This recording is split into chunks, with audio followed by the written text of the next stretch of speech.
Welcome to this explainer on Microsoft Sentinel. Let's jump right in and tackle a huge question about the planning and preparation phase of deployment. You see, when you're standing up a powerhouse tool like Sentinel, you aren't just flipping a switch, right? You're literally architecting a massive data engine. So defining your capacity and throughput requirements from day one, that is your absolute blueprint for success. Because really, how do you deploy a CM without breaking the bank or crashing your network? Well, think of it like constructing a high-performance building. If you don't calculate your raw materials or check the structural integrity beforehand, you're going to run into some serious trouble down the line. In the CM world, careful planning during this prep phase is exactly what stops your cloud costs from spiraling out of control and keeps you from dropping critical security data. It's all about designing a system that is perfectly right-sized for your actual day-to-day operational reality. So here is our blueprint for today's explainer. First, we'll identify data volume needs. Then we'll select your pricing tier, move on to configuring throughput and performance, and finally wrap up by understanding platform data limits. All right, starting with Section 1, the foundation, which covers data sources and volume. You really have to evaluate the true value of your current SIEM data before you just turn on the tap. Pulling in everything just because you can, that's a fast track to a wildly inflated bill. So Step 1 is analyzing those existing logs. Step 2, prioritize your data connectors based purely on the actual threat detection value they bring to the table. And Step 3 is absolutely crucial, testing specialized systems for expected volume. Take specialized connectors like SAP, for example. The number of logs you get depends heavily on system usage, user count, and network traffic. So test these systems first. To give you some context, sample architectures often show organizations ingesting around 300 gigabytes of data per day across all their sources. Figuring out your specific number is exactly how you project your timeline and your budget. Which brings us to Section 2, the budget, and how to select your pricing tier. Okay, so once you know your volume, we transition over to securing the budget and demystifying the pricing. Microsoft Sentinel gives you a few different ways to pay for your analytics tier, and understanding this contrast is super important. Pay-as-you-go is the default model. It's billed strictly on the actual data volume you store. It's flexible, sure, but it can also be pretty unpredictable. On the flip side, we have commitment tiers. When you sit down and use the guided, meter-level cost estimator tool to model your data growth and map out, say, 3-year projections, you'll often find that commitment tiers offer substantial, highly predictable savings, especially for higher data volumes. The key thing to remember here is that these commitment tiers, which by the way used to be called capacity reservations, start at a baseline of 100 gigabytes per day. Any usage above that commitment level, it just gets billed at the discounted effective rate for your tier. And what's really great about this setup is that you are never locked out of scaling up. You can increase your commitment tier anytime you want to optimize costs as your data volume inevitably grows. Post-deployment, you'll manage everything using the Workspace Usage Report or the Microsoft Sentinel Cost Workbook to keep a close eye on your actual data consumption.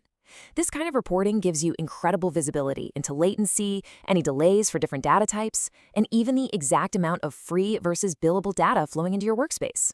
It's basically your financial and operational dashboard all rolled into one. Moving on to Section 3, the plumbing, focusing on throughput and performance. You see, defining throughput requirements isn't just about how much data you have. It's about the technical ability of your connectors to physically handle that data without causing massive system strain. Let's use the SAP connector as a prime example here. There's a strict 180-second limit for the data collector to complete a message, and it acts like a ticking clock. In agentless Polar scenarios, if the downstream integration takes longer than this limit to respond, the Polar just doesn't get a successful response. So what does it do? It repeatedly retries that exact same time slice. And that quickly snowballs into overlapping runs, incomplete data ingestion, and it can severely slow down your entire SAP system. Definitely not what you want. But don't worry, to relieve that tension, connectors come with built-in technical safeguards to stop data spikes from causing total failures.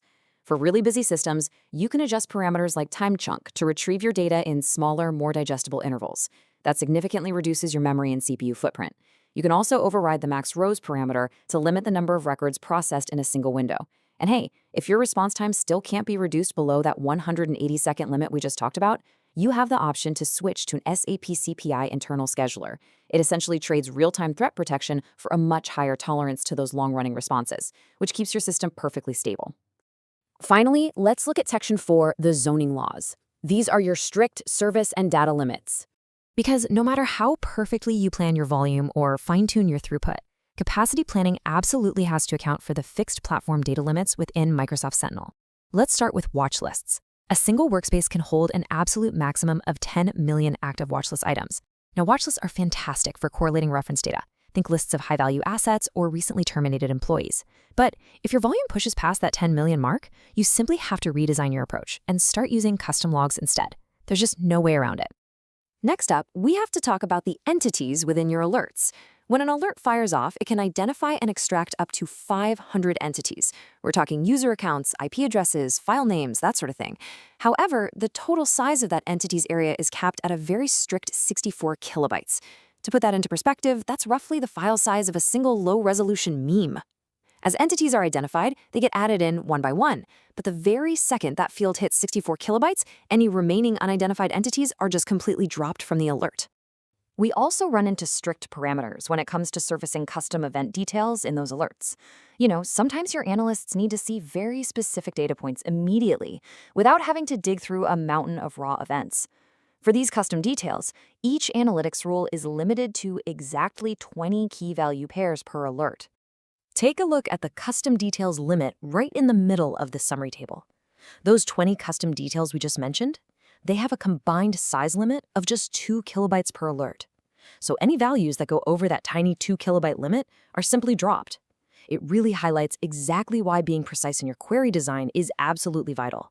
You literally cannot just dump endless data into an alert. You have to carefully curate exactly what your analysts actually need to see. Well, we have covered a whole lot of ground today, from predicting your data volumes and modeling costs with commitment tiers to navigating that 180-second ticking clock of log polling and respecting the ultra-strict size limits of your alerts. So I want to leave you with this final thought to ponder as you walk away from this explainer.